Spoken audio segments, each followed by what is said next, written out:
Welcome to the After Sunday podcast at First Baptist Cocoa, where we are a multi-generational family on mission. I am your host, Gaston Kinney. I am the Associate Pastor of Youth and Administration here at First Baptist. The purpose of this podcast is to dig deeper into subjects that might not make it into a Sunday morning service. The last time we were together, we talked about how to reconcile the differences in the resurrection stories in the Gospels. Our topic today is from one of our listeners who commented, "Who is the biggest spiritual influence in your Christian growth other than your dad?" That being said, I am here with our senior pastor, Dr. Dean Williamson. So, Pastor Dean, tell us who has had the most spiritual influence and impact on you. That's a great question, Pastor Gaston, and I'm so glad that our listeners are commenting on the YouTube page that we have. So please can keep those comments coming, and we will address them. We're doing it right now.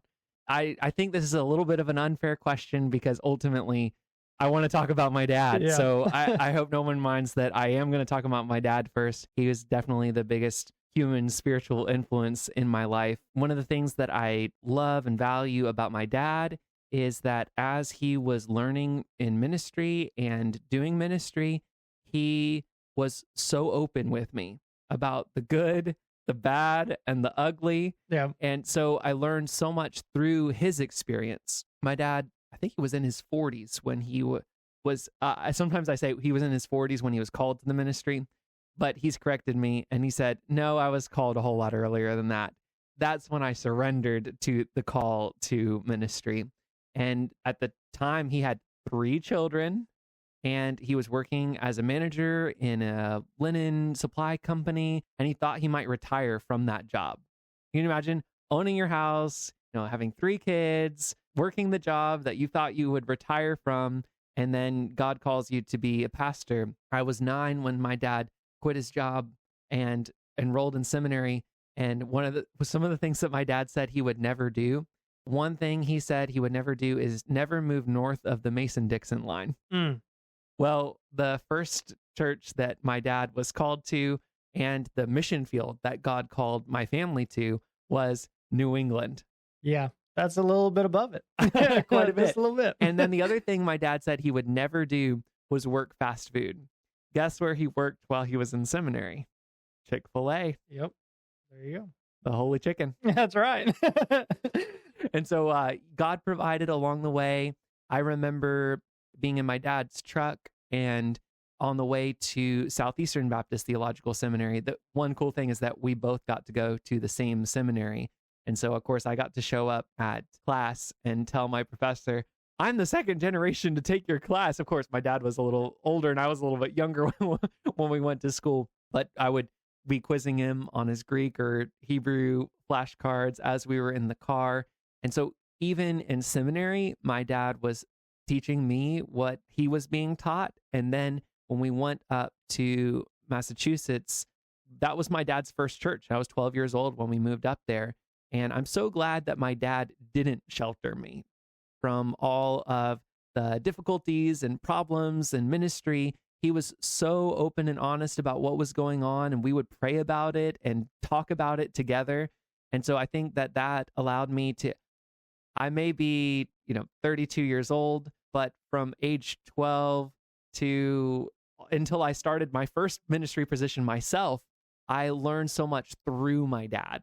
And so he was so consistent, and he did inner city ministry and restarted a church that was down to 3 people. And the building was falling apart. It was 5 blocks from downtown. The beautiful sanctuary. If you look in the rafters of the sanctuary, it looked like the bottom of a ship.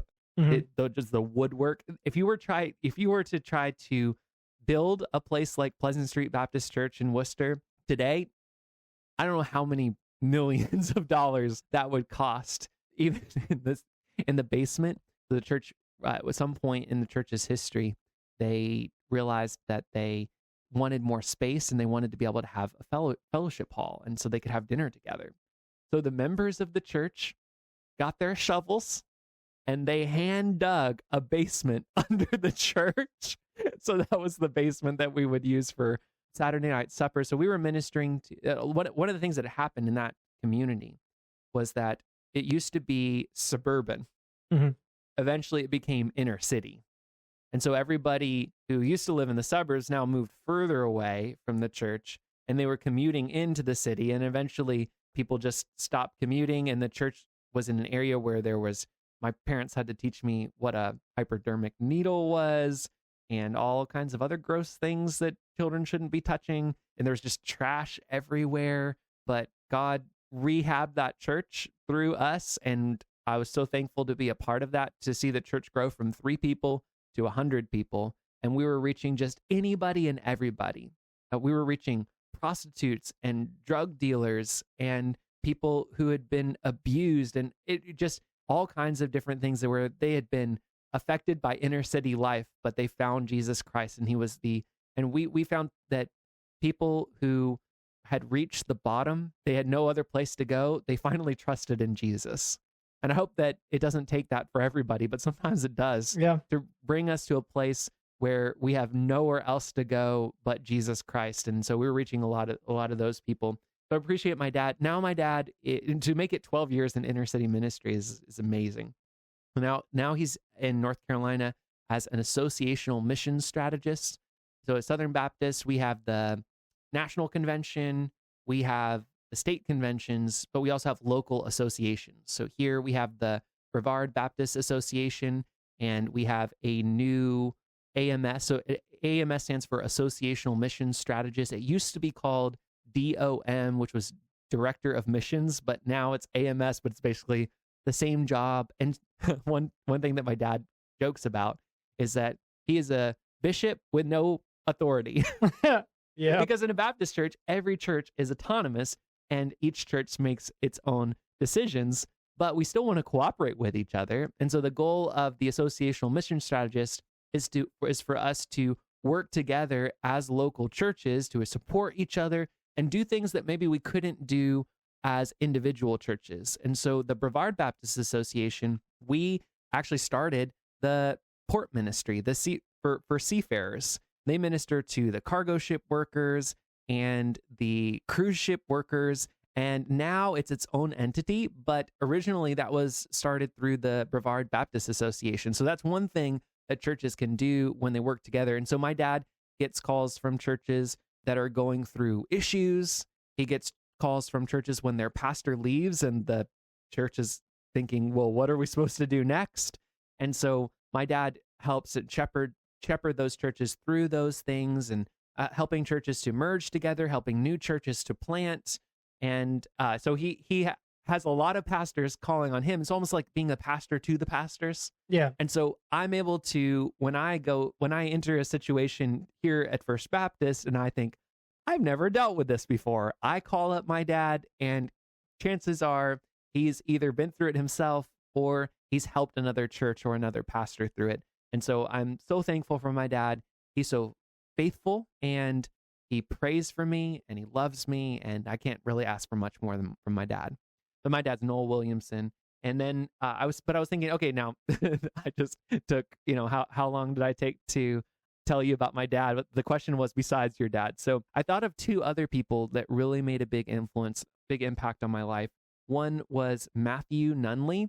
And when we were North American Mission Board missionaries to restart that church, we didn't have the money for an associate pastor, but we actually had Matthew and Catherine Nunley. They were from Alabama, and they felt called to go to New England, and we were in Massachusetts, to not necessarily to start their own church, but to be church strengtheners.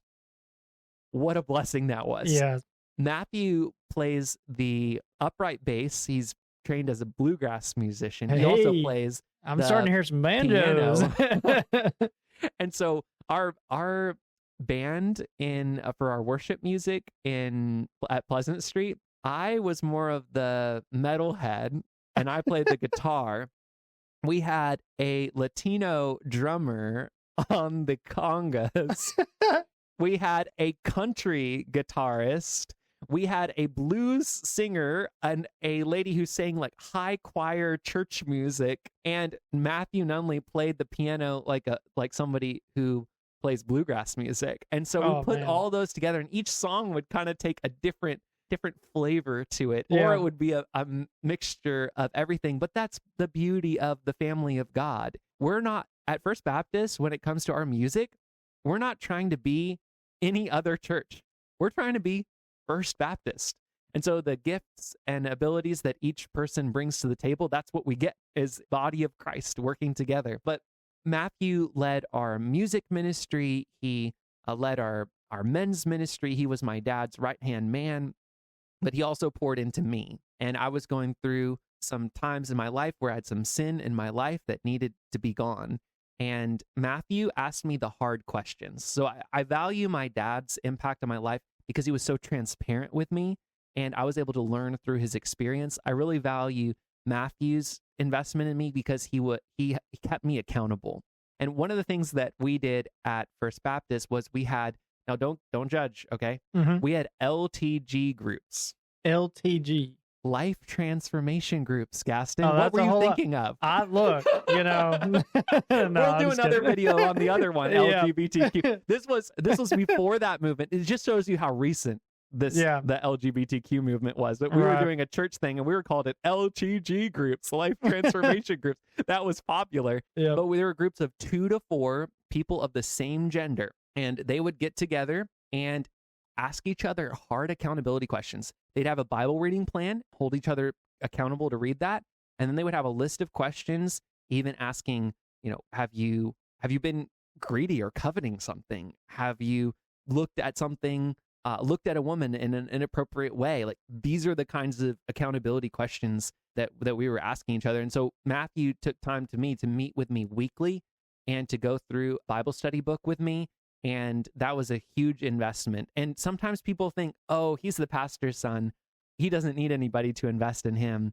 No, we all need someone That's to right. invest in us. And so I want to encourage that Matthew didn't have any formal training. He was just willing to be used by God, and he read God's word, and he invested in a teenager. And so I hope that someone who listens to this, whether you're a man or a woman, if you're a man, find a younger man or a teenage boy that you can invest in. Just meet with them weekly, ask them accountability questions, encourage them to read the Bible, give them the tools that they need to grow. That's what mentoring is all about. And same thing for a woman, finding a younger lady or a teenage girl that you can mentor is going to make a big difference. Here I am, the pastor of First Baptist, and somebody mentored me, and that's what grew me. And the other person I think of is, I always have to say Mr. Johnson, although he tells me I can call him Mark now. But Mark Johnson was the scoutmaster of my Boy Scout troop, Troop 7, Shrewsbury, Massachusetts. We were a Christian Boy Scout troop. And as I've said on Sunday morning, this was when Boy Scouts were Boy Scouts. Yep. We didn't have any Good girls old in the Boy days. Scouts. The good at that old point. days. And we also, you couldn't be a homosexual if you were a leader or a scout. I mean, you were sharing a tent with other boys. There is a reason for that. And so there was definitely a very different Boy Scouts that I was a part of than the Boy Scouts as it is today. But it was amazing to have these Christian men pour into me. And so my dad taught me through the transparency of helping me learn through his experience. Matthew taught me through asking me the hard questions and keeping me accountable. Mr. Johnson taught me leadership. And the main way he taught me leadership was to let me or make me lead. Mm-hmm. We actually had a boy-run troop. A lot of times they say it's boy-run in the Boy Scouts, but really the adults run the troop. But our troop, Troop 7, when I was the senior patrol leader, I was in charge. Yeah. And he even gave me a $1 bill. He said, I want you to take this $1. I want you to put it in your pocket of your Boy Scout uniform. I don't want you to leave it there. You're not going to spend it. And he said, I want you to keep this $1 in your pocket, and I want you to remember the buck stops with you. Mm. You don't take that buck and pass it on to somebody else. If there's a problem, you solve it. Now, of course, he was there for me if I ran into a problem that I couldn't solve, but he actually empowered me to lead the other Boy Scouts to accomplish things like camp in the cold weather. We were in Massachusetts and we camped every month. So we would have the freeze out where we would camp, and on one side, we would pull up our vehicles on one side of this pond, and then we would walk across the pond. Of course, it's all, snowy and icy. And then we would dig out underneath our tents and camp on one side, and then we would ice fish on the pond, which was so much fun. But you had to be prepared Yeah. for something like that. The other thing was the adults would cook for themselves, but the boys would eat whatever the boys made. Mm. And the adults would cook such incredible food, and we would just be begging them, "Can I please eat that?" And they would say, Yeah. "Hey, if you squandered your time during our scout meetings and you weren't planning for this camp out, you eat that ramen, you eat that Yeah. peanut butter sandwich. Yep. We're gonna feast, and we're gonna teach you. We're gonna give you a taste Right. for doing things right." And so they let us learn from our own mistakes and empowered us to lead. And so I hope I do that for you, Pastor Gaston. I don't want to be a micromanager. Mm. I want to just give you the tools to succeed. And the same thing for all of our staff and our pastors here and our deacons and our ministry leaders is to say, okay, God has called you to do this. I'm going to give you some feedback along the way, but you do it. Yeah. And empowering people to lead. Because ultimately, as pastors, we're not here to do the work of the ministry. Of course, we're going to do that as well. Yeah. But we're here to equip the saints, which are all the believers who are part of the church, to do the work of the ministry. And so our primary job is to equip and empower others to do the ministry that God has called us to do. So I think my dad, Matthew Nunley, and Mr. Johnson were the biggest spiritual influences in my own growth. But I wanted to know from you, Gaston, who are some of the people that influenced your spiritual growth? Yeah, absolutely. So I've got one for like every different stage of my life, if that makes sense. Because there's been, I don't know, the biggest one that comes to my mind to start out is with when I was in youth ministry or when I was, just a teenager.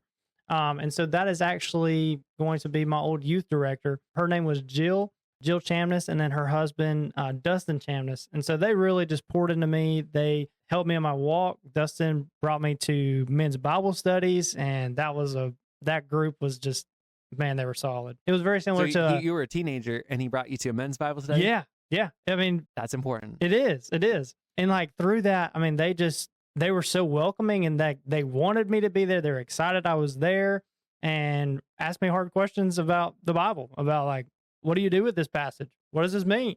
what is the Lord revealing to us through this, right? And we want to see more of our teenage boys at our men's ministry breakfasts. Yeah, absolutely. But they really taught me how to go and serve. And a lot of times we would go to, there's a place called Downtown Rescue Mission. And so we would go there and serve people that are homeless. We would just give them food and pray for them and stuff like that. And then they were actually the ones they took me on my first mission trip and all my mission trips throughout high school. And so it was really cool to go along with them. And they actually had a huge influence and impact because the Lord used them to confirm my calling into ministry. So they've always had a huge impact on me. The next one is going to be the mentor I had when I got to the first church I was serving at in New Orleans. And his name is Zach Miller, and he was the youth pastor there. And so like you said with, I believe it was Matthew, so he's the one that asked me the hard questions. He's the one that, the sins in my life that I knew needed to go. He was the one that asked me the hard questions and helped me to come up with a plan and solutions to fight those sins and to repent of my sins truly and to change.